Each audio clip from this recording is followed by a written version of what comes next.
ಇತ್ತೀಚಿನ ಸಂಚಿಕೆಗಳನ್ನು ಜಾಹೀರಾತಿನ ಕಿರಿಕಿರಿ ಇಲ್ಲದೆ ನೋಡಿ.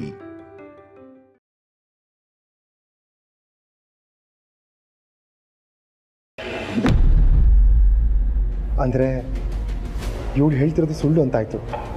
ಬೇರೆ ರೀತಿಯಲ್ಲಿ ಇಲ್ಲಿ ನಡೆಯೋ ಕೆಲವು ವಿಷಯಗಳು ಮಾತ್ರ ಅವ್ರಿಗೆ ಗೊತ್ತಾಗ್ತಿದೆ. ಆದರೆ ಮಾಮ್ ರೂಮಿಗೆ ನಾನು ಹೋಗಿಲ್ದಿದ್ರು ನೋಡಿದ್ವಿ ಅಂತ ಸುಳ್ಳು ಹೇಳ್ತಿದ್ದಾರೆ. ಹಾಂ, ಈಗ ಇವರಿಗೆ ಚಳ್ಳೆ ಅಂತ ಅನಿಸ್ತೇನೆ. ಹಲೋ, ನಿನ್ನೆ ಕೇಳ್ತಿರೋದು. ಹೇಳಿ. ಹೇಳಬೇಕಾಗಿರೋದು ನಾನಲ್ಲ, ನೀನು. ನಿಮಗೆ ತಪ್ಪು. ವಾಟ್? ತಪ್ಪ? ನಮ್ಮ ಮಾಮ್ ಅದಕ್ಕೆನ ಸೊಸೆ ಅಂತ ಒಪ್ಕೊಂಡಿಲ್ಲ.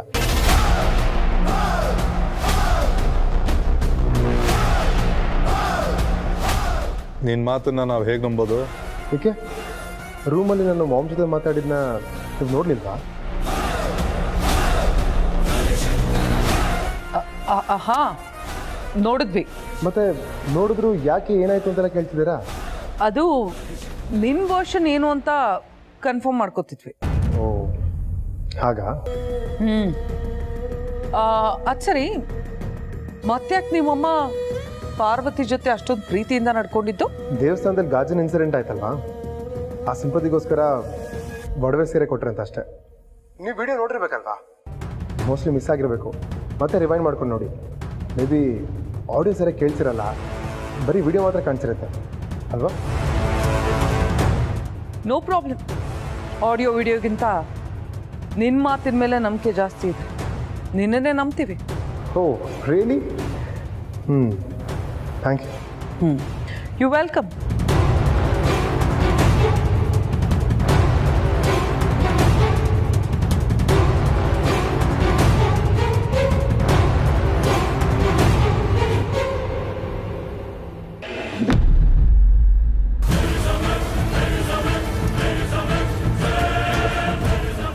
ಆದಿತ್ಯ ಪಾರ್ವತಿ ಪರಸ್ಪರ ಪ್ರೀತಿಸಿ ಮದುವೆ ಆಗಿದ್ದಾರೆ. ಈಗಲೂ ಅನ್ಯೋನ್ಯವಾಗಿದ್ದಾರೆ. ಹಾಗಿದ್ರೆ ಯಾವ ಕಾರಣಕ್ಕೆ ಆದಿಗೆ ಎರಡನೇ ಮದುವೆ ಆಗೋ ಸಂದರ್ಭ ಬರುತ್ತೆ?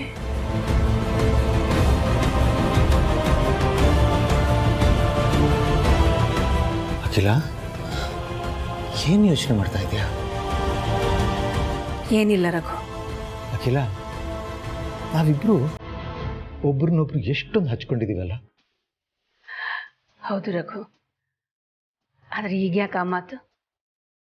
ಏನೂ ಇಲ್ಲ, ಹೀಗೆ ಯೋಚನೆ ಬಂತು. ಈ ಥರ ಯೋಚನೆ ಬರೋದಕ್ಕೆ ಸಮಯ ಸಂದರ್ಭ ಏನು ಬೇಕಾಗಿಲ್ವಲ್ಲ. ಅಖಿಲ, ಒಂದು ವೇಳೆ ನಿನಗಿಂತ ಮೊದಲು ನಾನು ಹೋದರೆ? ರಘು,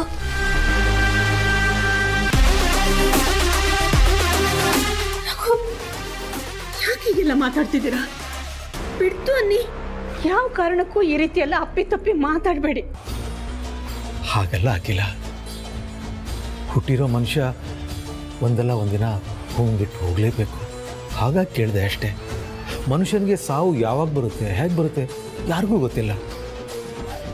ಈಗಾಗಲೇ ನನಗೆ 2 ಸಲ ಹಾರ್ಟ್ ಅಟ್ಯಾಕ್ ಆಗಿದೆ. ಆರೋಗ್ಯದಲ್ಲಿ ಆಗಾಗ ಏರುಪೇರು ಆಗ್ತಿರುತ್ತೆ. ನನಗಂತೂ ವಯಸ್ಸಾಗಿದೆ. ರಘು, ನಿಮ್ಗೇನು ಆಗಲ್ಲ. ಹೀಗೆಲ್ಲ ಮಾತಾಡಿ ನೀವು ಟೆನ್ಷನ್ ಮಾಡಿಕೊಂಡು ನನಗೂ ಟೆನ್ಷನ್ ಕೊಡಬೇಡಿ. ನಿಮ್ಗೇನು ಆಗಲ್ಲ ಅನ್ನೋ ನಂಬಿಕೆ ನನಗಿದೆ ರಘು.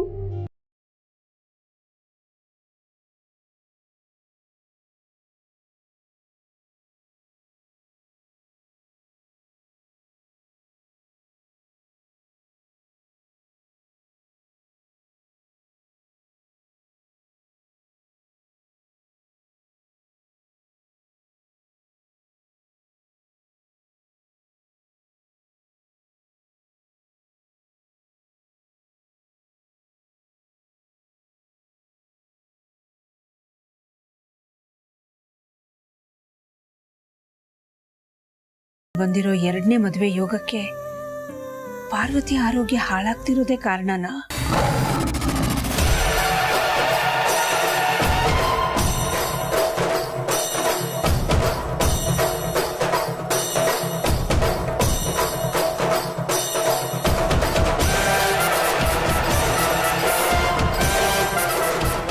ಜಯ, ರೂಮಿಗೆ ಬಾ, ಅರ್ಜೆಂಟಾಗಿ ಬಾ.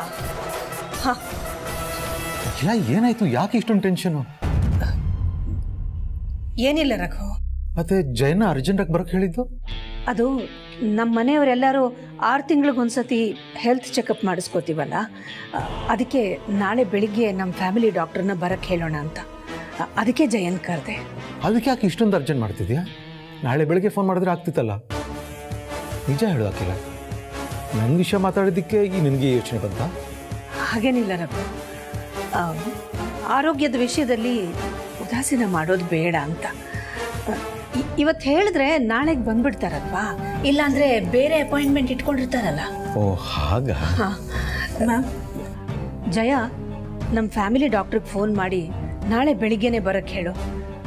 ನಮ್ಮ ಮನೆಯವರೆಲ್ಲರೂ ಹೆಲ್ತ್ ಚೆಕಪ್ ಮಾಡಿಸ್ಕೋಬೇಕು. ಹಾಗೆ ಬ್ಲಡ್ ಟೆಸ್ಟ್ ಅಂತೂ ಖಂಡಿತ ಆಗಲೇಬೇಕು. ಸ್ಟಾಫು ಎಲ್ಲರೂ ಇರಬೇಕು, ಗೊತ್ತಾಯ್ತಾ? ಈಗಲೇ ಫೋನ್ ಮಾಡಿ ನಾಳೆ ಬೆಳಿಗ್ಗೆಗೆ ಅಪಾಯಿಂಟ್ಮೆಂಟ್ ಫಿಕ್ಸ್ ಮಾಡು, ಮನೆಗೆ ಬರೋಕ್ಕೆ ಹೇಳು.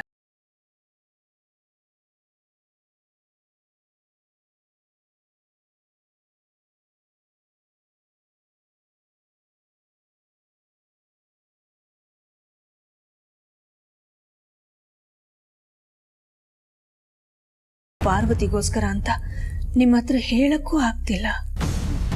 ಮೊದಲೇ ನೀವು ಹಾರ್ಟ್ ಪೇಷಂಟ್. ಇಂಥ ಸಂದರ್ಭದಲ್ಲಿ ಸೀರಿಯಸ್ ವಿಷಯ ಹೇಳಿದ್ರೆ ನೀವು ಅದನ್ನು ಕೂಲಾಗಿ ತಗೊಳ್ಳಲ್ಲ ಅಂತ ಗೊತ್ತು. ಹಾಗಾಗಿ ಹೇಳ್ತಿಲ್ಲ, ದಯವಿಟ್ಟು ಕ್ಷಮಿಸಿ.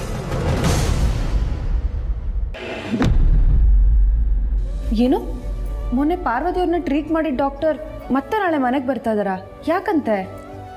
ಎಲ್ಲರದ್ದು ರೆಗ್ಯುಲರ್ ಹೆಲ್ತ್ ಚೆಕಪ್ಗೆ. ಆದರೆ ಈ ವಿಷಯ ಪಾರ್ವತಿಗೆ ಇನ್ನೂ ಗೊತ್ತಿಲ್ಲ. ಗೊತ್ತಾಗೋದು ಬೇಡ ಬ್ರೋ. ಯಾಕೆ? ಅದಕ್ಕೆ ಮೊದಲಿಂದನೂ ರಕ್ತ ಅಂದರೆ ಭಯ. ಆ ವಿಷಯ ಮನೇಲಿ ಎಲ್ರಿಗೂ ಗೊತ್ತು ತಾನೆ. ಪ್ರತಿ 6 ತಿಂಗಳಿಗೊಂದ್ಸಲ ಚೆಕಪ್ ಮಾಡಿಸ್ಬೇಕಾರೆ ಅವ್ರನ್ನ ಹಿಡಿದು ಬ್ಲಡ್ ಕೊಡೋಷ್ಟರಲ್ಲಿ ಸಾಕು ಹೋಗ್ತಿತ್ತು. ಹೌದು, ನೀನು ಹೇಳೋದು ಕರೆಕ್ಟೇ ಪ್ರೀತು. ಲಾಸ್ಟ್ ಟೈಮ್ ಅಂತೂ ಡಾಕ್ಟ್ರು ಮನೆಗೆ ಬಂದಾಗ ಪಾರ್ವತಿಯವ್ರ ಮನೆಯಲ್ಲೇ ಇರಲಿಲ್ಲ. ತರಕಾರಿ ಥರ ಅವ್ರ ನೆಪ ಹೇಳ್ಕೊಂಡು ಬೆಳಗ್ಗೆ ಹೋದರೂ ಸಂಜೆವರೆಗೂ ಮನೆಗೆ ಬರಲಿಲ್ಲ. ಆಮೇಲೆ ಸ್ಟಾಫ್ಸಿಗೆಲ್ಲ ಕಾಲ್ ಮಾಡಿಕೊಂಡು ಡಾಕ್ಟ್ರು ಹೋದ್ರಾ ಅಂತ ಕನ್ಫರ್ಮ್ ಮಾಡ್ಕೊಂಡ್ಮೇಲೆ ಮನೆಗೆ ಬಂದಿದ್ರು. ಆದರೆ ಈ ಸಲ ಎಲ್ಲರಿಗೂ ಕಂಪಲ್ಸರಿಯಾಗಿ ಹೆಲ್ತ್ ಚೆಕಪ್ ಆಗಲೇಬೇಕು ಅಂತ ಅಮ್ಮ ಜನ ಹತ್ರ ಹೇಳಿ ಕಳಿಸಿದ್ದಾಳೆ. ಈ ವಿಷಯ ಮತ್ತೆ ಏನಾದರೂ ಪಾರ್ವತಿಗೆ ಗೊತ್ತಾದರೆ ಮತ್ತೆ ಹೊರಗಡೆ ಓಡೋಗ್ಬಿಡ್ತಾಳೆ.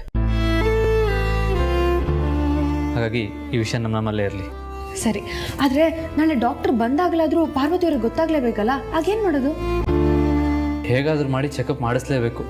ಯಾಕೆ ಅಂದರೆ ಇದು ಅಮ್ಮನ ಆರ್ಡ್ರ್, ಬೇರೆ ಆಪ್ಷನ್ ಇಲ್ಲ ಅಲ್ವಾ? ಸವಿತಮ್ಮ, ನೀವು ಅಷ್ಟೇ ಪಾರ್ವತಿ ಮೇಲಿರೋ ಪ್ರೀತಿಯಿಂದ ಈ ವಿಷಯನ ಅವಳ ಹತ್ರ ಬಾಯ್ಬಿಟ್ಟು ಬಿಡಬೇಡಿ, ಸರಿನಾ? ಅವಳಿಗೆ ಡಾಕ್ಟ್ರ್ ಬರೋ ವಿಷಯ ಗೊತ್ತಾಗಬಾರ್ದು. ಸರಿ ದೊಡ್ಡ ಯಜಮಾನ್ರಿ.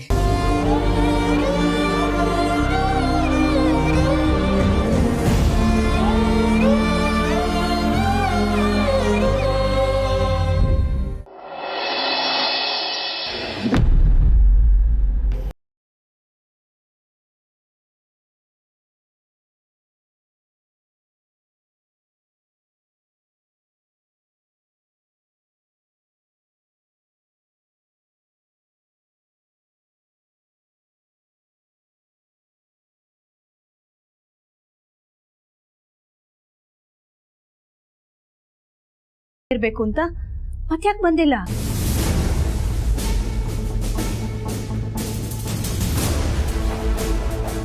ಬಂದೆ ಅತ್ತಮ್ಮ. ಗಣಿ ಫೋನ್ ಮಾಡಿದ್ದ, ಮಾತಾಡ್ತಿದ್ದೆ, ಅದಕ್ಕೆ ತಡ ಆಯ್ತು. ಪರವಾಗಿಲ್ಲಮ್ಮ, it's all right. Morning ma'am. Good morning. ಬನ್ನಿ ಡಾಕ್ಟ್ರೆ, ಕೂತ್ಕೊಳ್ಳಿ. ಡಾಕ್ಟ್ರೆ, ಏನು ತಗೊಳ್ತೀರಾ? Tea, coffee?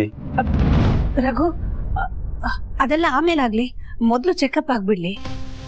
ಅಂದ್ರೆ ನಾವು 6 ತಿಂಗಳಿಗೊಂದ್ಸತಿ ಎಲ್ಲರ ಹೆಲ್ತ್ ಚೆಕಪ್ ಮಾಡಿಸ್ತೀವಲ್ಲ, ಈ ಸರ್ತಿ 1 ತಿಂಗಳು ಲೇಟ್ ಆಗ್ಬಿಟ್ಟಿದೆ. ಯಾಕೆ ಸುಮ್ಮನೆ ಅಂತ,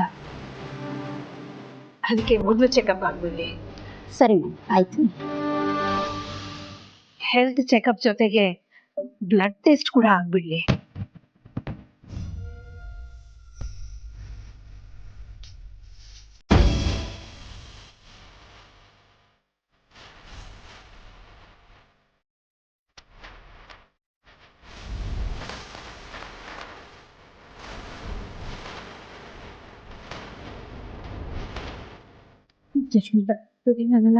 ನನಗೆ ಸೂಜಿ ಅಂದ್ರೆ ಭಯ ಅಂತ ನಿಮಗೆ ಗೊತ್ತು ತಾನೆ?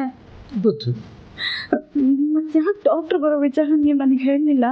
ನೀನು ನೋಡೋಗ್ತೀಯಾ ಅಂತ.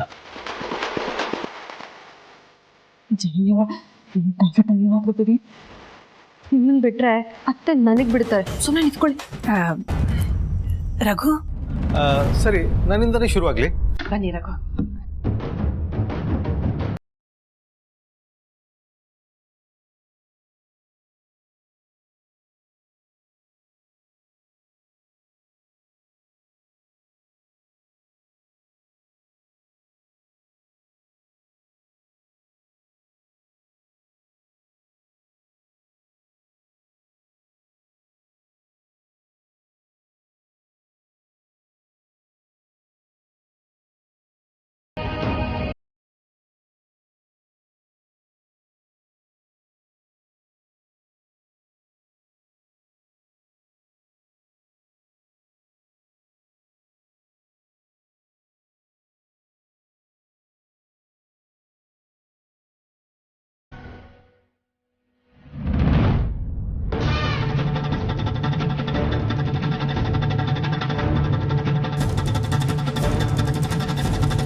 ದಾಮಿನಿ,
ಆದಿತ್ಯನ್ಗೆ 2ನೇ ಮದುವೆ ಮಾಡಬೇಕು ಅಂತ ನೋಡ್ತಾ ಇದ್ದಾರೆ. ಇಲ್ಲಿ ನೋಡಿದ್ರೆ ಪಾರ್ವತಿ ಜೊತೆ ತುಂಬಾ ಆತ್ಮೀಯವಾಗಿದ್ದಾರೆ. ನನಗಂತೂ ಒಂದು ಅರ್ಥ ಆಗ್ತಿಲ್ವಲ್ಲ.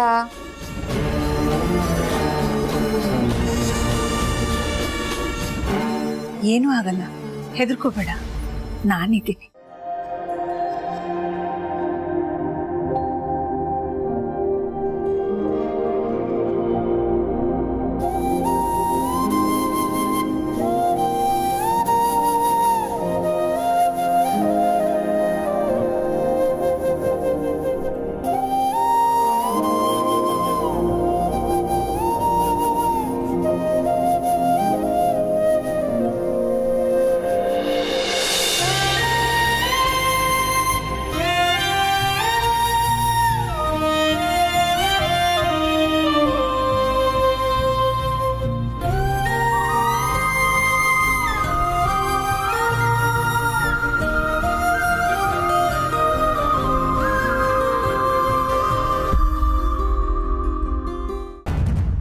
ಬಾಮ್ಮ, ಬಾ.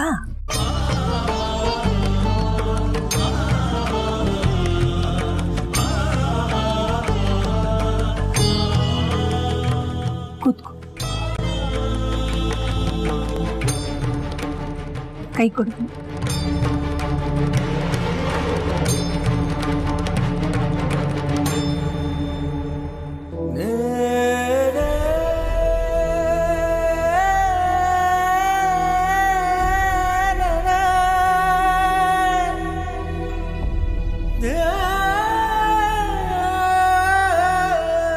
ಏನೂ ಆಗಲ್ಲಮ್ಮ, ನನ್ನನ್ನು ಗಟ್ಟಿಯಾಗಿ ಹಿಡ್ಕೋ. ಏನೂ ಆಗಲ್ಲ.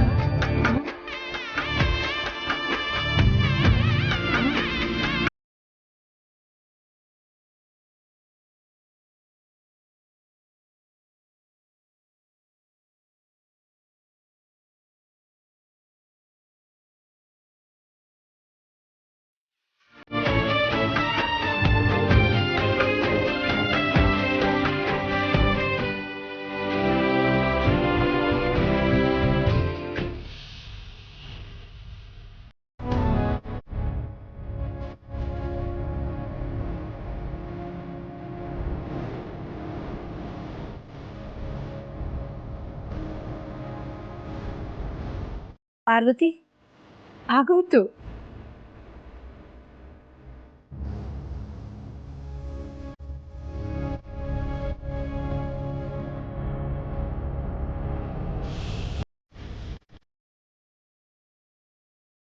ಅಷ್ಟೇ.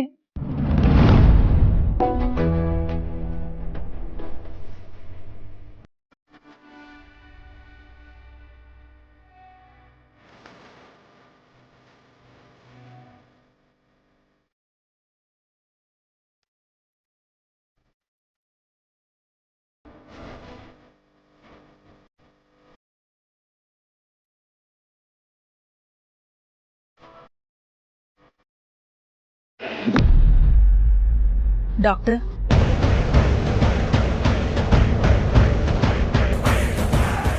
ನಿಮ್ಮ ಹತ್ರ ಸ್ವಲ್ಪ ಪರ್ಸನಲ್ ಆಗಿ ಮಾತಾಡಬೇಕಾಗಿತ್ತು. ಓಕೆ ಮೇಡಮ್, ನಿಮ್ಮ ಕಾರ್ಯಕ್ರಮ ಹೇಳಿ ಮ್ಯಾಮ್, ಏನು ವಿಷಯ? ಡಾಕ್ಟರ್, ನೀವು ನಮ್ಮ ಮನೇಲಿ ಎಲ್ಲರ ಹೆಲ್ತ್ ಚೆಕಪ್ಪನ್ನು ಮಾಡಿದ್ದೀರಾ, ಹಾಗೆ ಬ್ಲಡ್ ಸ್ಯಾಂಪಲ್ಸನ್ನು ತೊಗೊಂಡಿದ್ದೀರಾ. ಪ್ರತ್ಯೇಕವಾಗಿ ನನಗೆ ನನ್ನ ಸೊಸೆ ಪಾರ್ವತಿಯ ಬ್ಲಡ್ ರಿಪೋರ್ಟ್ ತುಂಬ ಡೀಟೇಲ್ ಆಗಬೇಕು.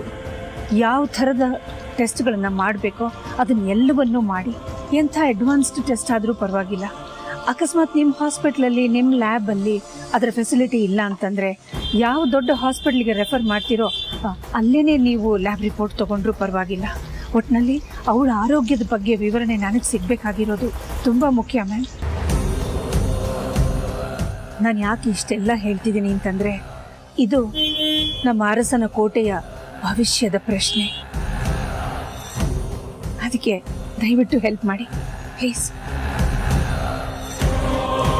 ಸರಿ ಮ್ಯಾಮ್, ನಾನು ಕಳಿಸ್ಕೊಡ್ತೀನಿ. ನಾನೇನು ಬರ್ತೀನಿ.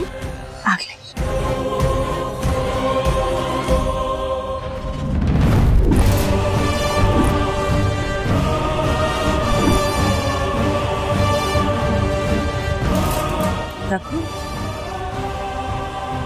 ಯಾವಾಗ ಬಂದ್ರಿ?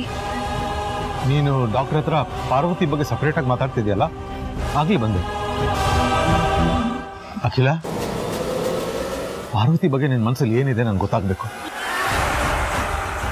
ಅದು ಇಲ್ಲಿ ಮಾತಾಡೋಕ್ಕಾಗಲ್ಲ, ಬನ್ನಿ.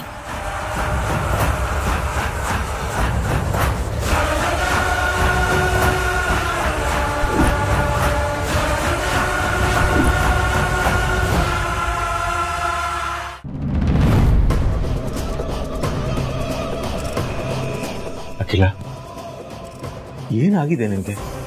ನಿನ್ನೆಯಿಂದ ಗಮನಿಸ್ತಾ ಇದ್ದೇನೆ, ಪಾರ್ವತಿ ವಿಷಯದಲ್ಲಿ ತುಂಬಾನೇ ತಲೆ ಕೆಡ್ಸ್ಕೊತಿದ್ಯಾ.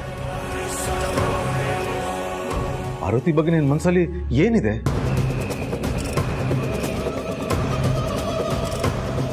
ಅವಳ ಹೊಟ್ಟೆಗೆ ಗಾಜು ಚುಚ್ಚಿದಾಗಿಂದ ಅವಳ ಮೇಲೆ ಒಂದು ಸಾಫ್ಟ್ ಕಾರ್ನರ್ ಬಂದಿದೆ, ಅದು ಒಳ್ಳೆ ಬೆಳವಣಿಗೆನೆ. ಹಾಗೆ ನಿನ್ನೆ ಪಾರ್ವತಿಗೆ ಎಲ್ರ ಮುಂದೆ ಸೀರೆ ಒಡವೆ ಕೊಟ್ಟೆ, ಅದು ಅವಳನ್ನ ಸೊಸೆ ಅಂತ ಒಪ್ಕೊಳ್ಳೋ ಮುನ್ಸೂಚನೆ ಅಂತ ನಾನು ಅನ್ಕೊಂಡಿದ್ದೆ. ಆದ್ರೆ ಇವತ್ತು ಡಾಕ್ಟರ್ನ ಕರೆಸಿ ಎಲ್ಲರೂ ಹೆಲ್ತ್ ಚೆಕಪ್ ಮಾಡಿಸೋ ನೆಪದಲ್ಲಿ ಪಾರ್ವತಿ ಬ್ಲಡ್ ಟೆಸ್ಟ್ ಮಾಡೋದು ನಿನ್ನ ಉದ್ದೇಶ ಆಗಿತ್ತು, ಹೌದಲ್ವಾ? ಹೌದು ರಘು.